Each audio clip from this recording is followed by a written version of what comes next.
Hello friends, आज हम topic discuss करने वाले हैं ट्रिपीन्स। तो ट्रिपीन्स क्या है कि विदाउट नाइट्रोजन कंटेनिंग कंपाउंड है, तो ये सेकेंडरी मेटाबोलाइट ही है एक टाइप से। इससे पहले मैं एल्केलॉइड्स और साइनोजेनिक ग्लाइकोसाइड्स मैं कंप्लीट करवा चुका हूँ और डिस्क्रिप्शन में मैंने लिंक भी डाल दिया है, अगर किसी ने नहीं पढ़ा तो पढ़ सकता है। ठीक है, तो एल्केलॉइड्स के बारे में हमने पढ़ा था कि नाइट्रोजन कंटेनिंग कंपाउंड है, नाइट्रोजन प्रेजेंट होगा कहीं ना कहीं रिंग में। ठीक है, तो ट्रिपीन्स के अंदर क्या है कि नाइट्रोजन अब्सेंट है, ये ऐसे बोलें कि विदाउट नाइट्रोजन कंटेनिंग कंपाउंड है ट्रिपीन्स। ठीक है, तो कुछ और भी मैंने कंपाउंड्स बताए थे, एग्जांपल दिया था मैंने विदाउट नाइट्रोजन कंटेनिंग कंपाउंड्स का, जैसे ट्रिपीन्स है, सेपोनिन्स है और स्टेरॉइड्स है। ठीक है, और वैक्सीज है, फैटी एसिड्स है।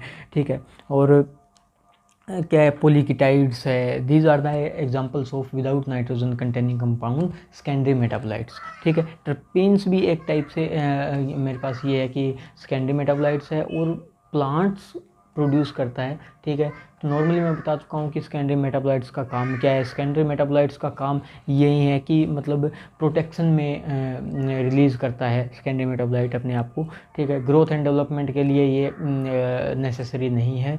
ठीक है, तो मतलब सर्वाइव करने के लिए प्लांट अपने आप को रिलीज़ करता है सेकेंडरी मेटाबोलाइट्स। ठीक है, तो अब हम पढ़ने जा रहे हैं टर्पीन्स। टर्पीन्स क्या है कि group of hydrocarbon based natural product. ठीक है, ये क्या है कि ग्रुप ऑफ एक हाइड्रोकार्बन्स का एक ग्रुप है। ठीक है, एक बोल सकते हैं कि नेचुरल प्रोडक्ट है जो प्लांट्स प्रोड्यूस करते हैं। ठीक है, then derived from isoprene, it is derived from the isoprene subunit. So terpenes are derived from the isoprene. ठीक है, तो कुछ अब इसके बाद में हम देखने वाले हैं कि क्लासिफिकेशन मतलब ट्रिपीन्स को कैसे क्लासीफाई किया गया है कि कितने कार्बन एटम प्रेजेंट है कौन से कंपाउंड्स के अंदर, उसके अकॉर्डिंग इसको क्लासीफाई किया गया है। These are the examples. ठीक है, तो हम एक एक करके देखने वाले हैं। First is हेमीट्रिपीन्स।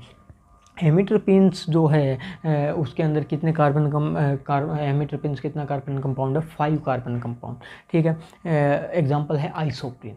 ठीक है, देन मोनोट्रिपीन्स के अंदर मतलब 5 कार्बन होंगे, 5 carbon, and example of limonene, menthol, camphor and geraniol. ठीक है, तो इन जो एग्जांपल है नॉर्मली बस याद रख लेना, और कुछ और भी एग्जांपल अगर याद करना चाहो तो गूगल करके देख सकते हो, मतलब और भी एग्जांपल्स आपको मिल जाएंगे, और इनके काम क्या क्या है वो भी आपको गूगल पे आसानी से मिल जाएगा। ठीक है, तो यहाँ पे इसकी ज़रूरत नहीं है इतनी।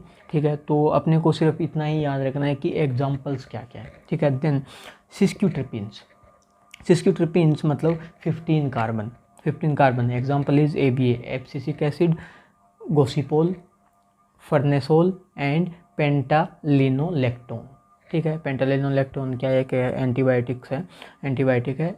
एब्सिसिक एसिड का नाम आपने सुना ही होगा कि एक प्लांट स्ट्रेस हार्मोन है। ठीक है, तो जो उनका स्ट्रक्चर है, उन स्ट्रक्चर के अंदर कितनी होंगी, 15 कार्बन होंगे। ठीक है, उसी तरह से जो लिमोनिन के अंदर जो उसका स्ट्रक्चर होगा, मोलिकुलर स्ट्रक्चर है, उसके अंदर 10 कार्बन्स प्रेजेंट होंगे। ठीक है, तो इसी के बेस पे उनको मतलब बोल सकते हैं कि क्लासीफाई किया गया। ठीक है, देन क्या है, डाइटरपीन्स के अंदर कितने, 20 कार्बन्स। एग्जांपल क्या है, टेक्सोल के बारे में आपने सुना होगा कि it is an anti cancer drug है।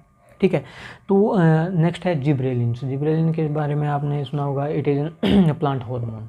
ठीक है, देन रेटिनोल एंड फाइटोल। ठीक है, phytol it is an also example of diterpene. Then है ट्राइटरपीन्स क्या है, मतलब 30 कार्बन कंपाउंड को क्या बोलेंगे, ट्राइटरपीन का एग्जांपल है जो स्टेरॉइडल है, मतलब जो स्टेरॉइड्स है that are made up of triterpenes. Example क्या होगा, brassinosteroids is an also a plant hormone.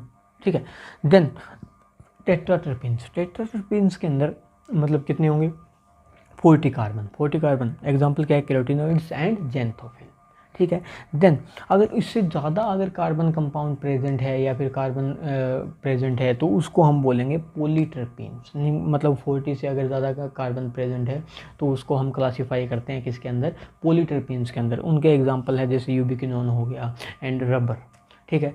तो एक बार फिर से बोल देता हूँ कि जितने भी एग्जांपल, अगर आप और भी एग्जांपल पढ़ना चाहें तो आप गूगल कर सकते हैं और आपको आसानी से मिल जाएंगे, ठीक है। तो अब क्या है, नेक्स्ट है बायोसिंथेसिस। बायोसिंथेसिस का मतलब जो टर्पीन्स है, काफ़ी इम्पोर्टेंट पॉइंट है ये। बायोसिंथेसिस बहुत ही इम्पोर्टेंट है, बायोसिंथेसिस टर्पीन्स की, ठीक है, कि टर्पीन्स का सिंथेसिस कैसे होता है, ठीक है। तो उसके दो पाथवे हैं टर्पीन्स के सिंथेसिस के लिए। दो पाथवे कौन से हैं? First is MVA। MVA की फुल फॉर्म क्या होगी मेरे पास, मेवालोनिक एसिड पाथवे, ठीक है। मेवालोनिक एसिड पाथवे कहाँ पे होगा, मतलब कहाँ पे, साइटोसोल के अंदर होगा mevalonic acid pathway. Then second biosynthesis pathway कौन सा है, MEP, मतलब methyl erythritol phosphate pathway. It is occur in the chloroplast, ठीक है, chloroplast of the plant cell. मतलब जो टर्पीन्स है ये प्लांट्स के अंदर मतलब ये बोल सकते हैं कि नेचुरल प्रोडक्ट है और विदाउट नाइट्रोजन कंटेनिंग है, ठीक है। ये तो था कुछ बेसिक टर्पीन्स के बारे में। तो नेक्स्ट लेक्चर के अंदर हम मतलब बायोसिंथेसिस डिटेल में पढ़ने वाले हैं और वो काफ़ी इंपॉर्टेंट रहने वाला है, ठीक है। सो आई होप ये वीडियो आपको समझ में आई होगी। अगर वीडियो समझ में आई है लाइक करना, कमेंट करना और चैनल को सब्सक्राइब जरूर कर लेना ताकि आगे आने वाली वीडियो आपके लिए हेल्पफुल रहे। Thank you so much.